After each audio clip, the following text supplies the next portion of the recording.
केरला में शिगिलोसिस के केसेस एक बार फिर कंसर्न बढ़ा रहे हैं। लेटेस्ट केस तिरुवनंतपुरम डिस्ट्रिक्ट से सामने आया है, जहां कोटुकल्लक की एक 3-year-old गर्ल को शिगिलोसिस के बाद हॉस्पिटलाइज करना पड़ा। रिपोर्ट्स के मुताबिक इन्फेक्शन 18 अगस्त को कंफर्म हुआ।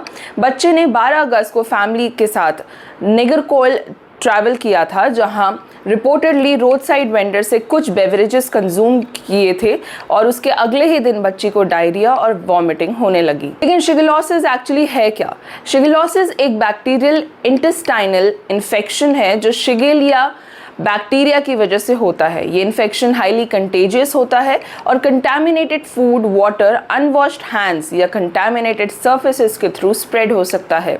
सिर्फ बैक्टीरिया की बहुत छोटी क्वांटिटी भी इन्फेक्शन कॉज कर सकती है। इस इन्फेक्शन में सबसे कॉमन सिम्टम्स हैं diarrhoea, fever, stomach cramps, vomiting और बार बार स्टूल पास करने की स्ट्रॉन्ग अर्ज। कुछ पेशेंट्स में डायरिया वाटरी होने के बजाय ब्लड या म्यूकस के साथ भी हो सकता है।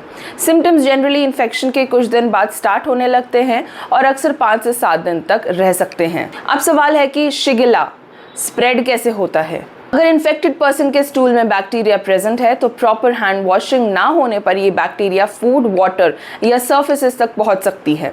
Contaminated drinking water, improperly prepared food, raw production, unclean hands and contaminated recreational water भी इन्फेक्शन का सोर्स बन सकते हैं। इसलिए यंग चिल्ड्रन पर्टिकुलरली वल्नरेबल होते हैं। डायपर चेंज करने के बाद प्रॉपर हैंड वॉशिंग ना करना, टॉय शेयर करना या कंटामिनेटेड सर्फेसेस को टच करके माउथ टच करना भी ट्रांसमिशन का रिस्क बढ़ा सकता है। लेकिन क्या शिगिलोसिस डेंजरस हो सकता है? मोस्ट पीपल रिकवर कर लेते हैं, लेकिन कुछ केसेस में इन्फेक्शन सीरियस हो सकता है, specially small children, elderly people और वीकन इम्यूनिटी वाले पेशेंट्स में।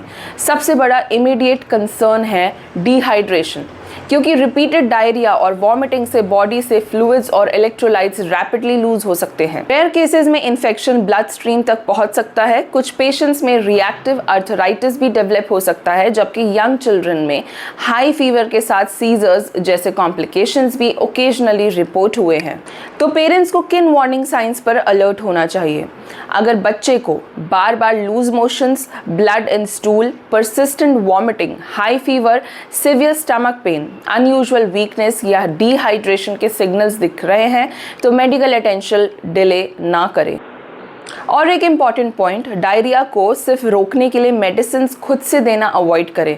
शिगिलोसिस सस्पेक्टेड हो, स्पेशली ब्लडी डायरिया के केस में डॉक्टर से इवैल्यूएशन ज़रूर कराएं। प्रिवेंशन के लिए सिंपल स्टेप्स बहुत इंपॉर्टेंट हैं। खाने से पहले और टॉयलेट या डायपर चेंज करने के बाद सोप और वाटर से हैंड्स वॉश करें। सेफ ड्रिंकिंग वाटर यूज़ करें। फूड को प्रॉपरली कुक करें और अनहाइजीनिक फूड आउटलेट से बचें। ट्रैवल के दौरान रोड साइड फूड और क्वेश्चनेबल बेवरेजेस को लेकर एक्स्ट्रा कॉशियस रहे। अगर किसी को शिगिलोसिस हो तो रिकवरी के बाद भी हैंड हाइजीन मेंटेन करना इम्पॉर्टेंट है, क्योंकि बैक्टीरिया स्टूल में सिम्टम्स खत्म होने के बाद भी कुछ टाइम तक शेड हो सकते हैं। तो इसकी बॉटम लाइन यही है कि शिगिलोसिस को लाइटली ना लें, स्पेशली जब बात यंग चिल्ड्रन की हो। Good hygiene, safe food and water और सिम्टम्स होने पर टाइमली मेडिकल केयर इन्फेक्शन को सीरियस होने से प्रिवेंट करने में इंपॉर्टेंट रोल प्ले कर सकते हैं।